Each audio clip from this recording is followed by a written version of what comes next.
दोस्तों, मैं स्पेशली उड़ीसा से बिलोंग करती हूँ। जैसे कि आप मेरे ओम साईराम चैनल पे सुनते हैं मुझे हिंदी लैंग्वेज में। एक्चुअल लैंग्वेज मेरी उड़िया है। तो उड़ीसा के मेरे जितने भी जान पहचान और दोस्त लोग मेरे को बोले कि संगीता तूने क्यों अपने लैंग्वेज में ना करके हिंदी लैंग्वेज में किया, ये तो गलत बात है बोल के ऐसा मुझे सुनाया। तो मेरी सबसे यही राय है कि अगर मैं उड़िया लैंग्वेज में बोलूँगी खाली उड़ीसा के लोग समझेंगे जिन लोगों को उड़िया पता होगा, राइट। तो मैंने ये सोचा कि मैं हिंदी में अगर अपडेट करूँगी तो हिंदी हमारा राष्ट्रभाषा है।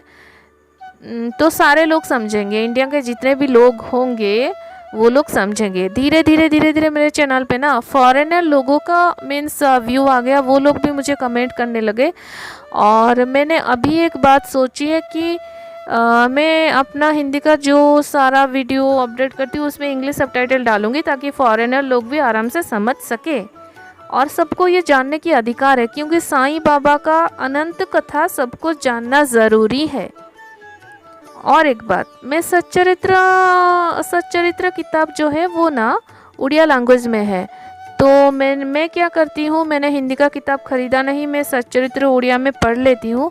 बट मैक्सिमम सच्चरित्र में जो कुछ भी लिखा गया है प्रिंटिंग की त्रुटि के वजह से शायद हुआ होगा, मैक्सिमम गलत है। तो मैं सुधारती हूँ, खुद लिखती हूँ अपने मन से, साईं बाबा से प्रे करती हूँ। मेरे मन में जो भी थिंकिंग आता है ना मैं वो सब कुछ पहले इंट्रोडक्शन की तौर पे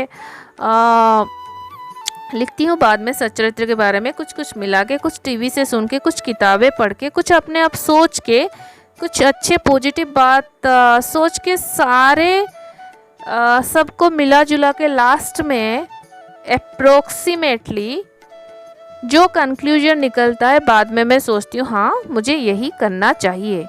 और मैं वो जितने सारे वो उड़िया के जो सच्चरित्र में मैं हिंदी में कन्वर्ट करती हूँ, यानी कि हिंदी में ट्रांसलेट करके सच्चरित्र का चैप्टर अपने चैनल में अपडेट करती हूँ। तो ये आप लोगों को सुन के हैरानी होगी, आप लोग अगर अच्छे तरह से समझेंगे तो सोचिए ना मैं कितना मेहनत कर रही हूँ आप सब लोगों के लिए। आप सुनेंगे, समझेंगे, आपके जीवन में ये काम आएगा।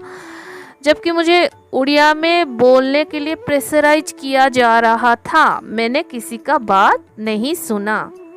ये क्यों, आप सोचिएगा, अच्छे से समझिएगा कि आप लोगों के लिए मैंने इतना कष्ट करके मैं हिंदी में ट्रांसलेट करके, हिंदी तो मुझे आती है बट रोज़ रोज़ हिंदी में ट्रांसलेट करके करना, उड़िया का अक्षरिक अर्थ हिंदी में निकालना, ये बहुत बड़ी बात है। जबकि मेरी हिंदी सब्जेक्ट ही नहीं था बट मुझे हिंदी आता है और मैं ये करती जाती हूँ। बचपन से मुझे हिंदी बोलने की आदत है तो मुझे कोई प्रॉब्लम ही नहीं होती है।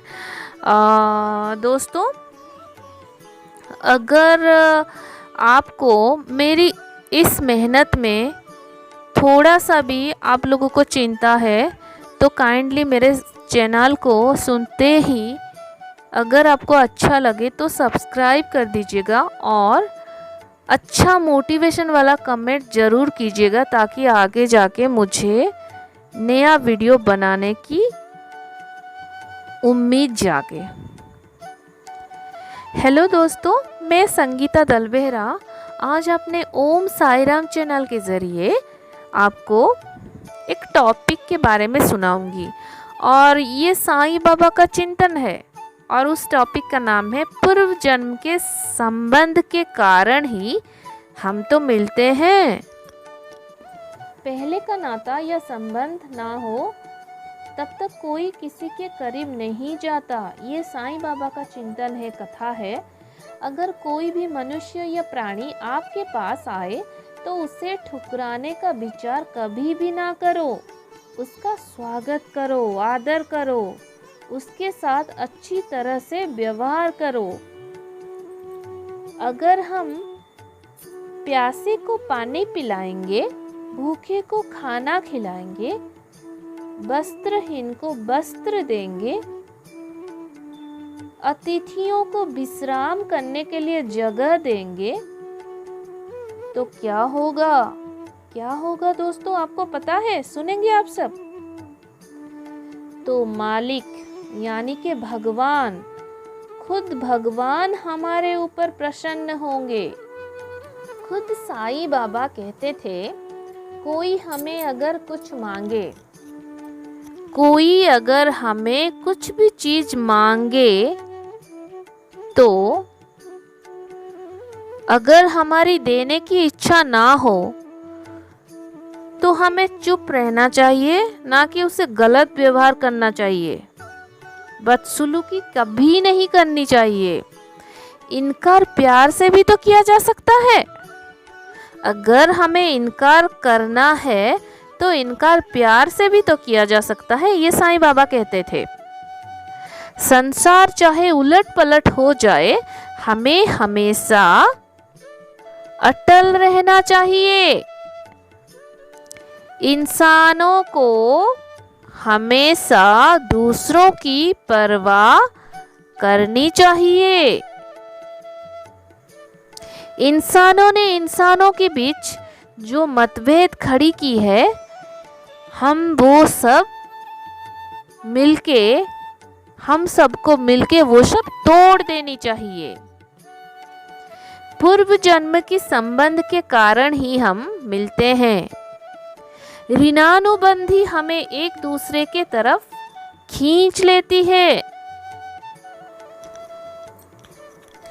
ये हमें हमेशा याद रखनी चाहिए। ईश्वर की पूजा करने के लिए हमें मंदिर या मस्जिद जाने की जरूरत ही नहीं है, बिल्कुल जरूरत नहीं है। हमारा पहला काम ये होनी चाहिए कि दुखी पीड़ितों का सेवा करनी चाहिए, भूखे को खाना खिलाना चाहिए, प्यासे को पानी पिलाना चाहिए। तब जाके भगवान हमारे ऊपर प्रसन्न होंगे। ये सब करने से भगवान की असली पूजा ही तो है, मालिक को भक्ति करने जैसे ही तो है। अगर कोई प्राणी ये सब कार्य निरंतर करता है तो मानो उसका तपस्या सफल हो गया, उसे कुछ करने की जरूरत ही नहीं है। मेरी सबसे यही प्रार्थना है कि हमेशा सबके भलाई करें। अगर आप लोग सबकी भलाई करेंगे तो आपके झोली में भगवान इतना खुशियां भर देंगे कि आप सोच भी नहीं सकते हैं। और दोस्तों, जैसे कोविड का टाइम चल रहा है, मैं आज अपने चैनल पे फिर से वही बात दोहराने जा रही हूँ कि आप लोग जब बाहर जाए ना, तो 3 बातें याद रखें। मास्क पहन के जाएं, सैनिटाइजर हाथ में लेकर जाए, और जब भी भीड़ भाड़ जगह पर जाएं तो डिस्टेंस मेंटेन करके रहें, ताकि अपने आप को सुरक्षित रखें। और जब भी अपनी बारी आए तो डेफिनेटली वैक्सीनेशन करा ले। यही मेरी सभी से रिक्वेस्ट है। और एक बात, मेरी ये जो साईं बाबा का चैनल है, ओम साई राम का चैनल, ये सेकंड चैनल है। मेरी फर्स्ट चैनल है संगीता दलवेरा नाम पे वो चैनल है, जो कि मेरी इंग्लिश चैनल है। मैं एक इंग्लिश ट्रेनर हूँ और स्किल के बारे में मैं ट्रेनिंग देती हूँ ऑनलाइन। और मैंने अपना लिंक डिस्क्रिप्शन पे दे दिया है।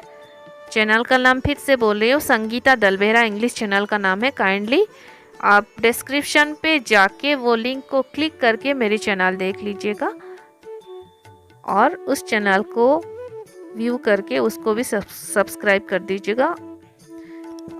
दोस्तों, आप सबको ये वीडियो कैसा लगा? अगर आप सभी को अच्छा लगा तो काइंडली लाइक कर दीजिएगा, एक कमेंट कर दीजिएगा और लास्ट में एक सब्सक्राइब कर दीजिएगा। ओम साई राम, जय साई।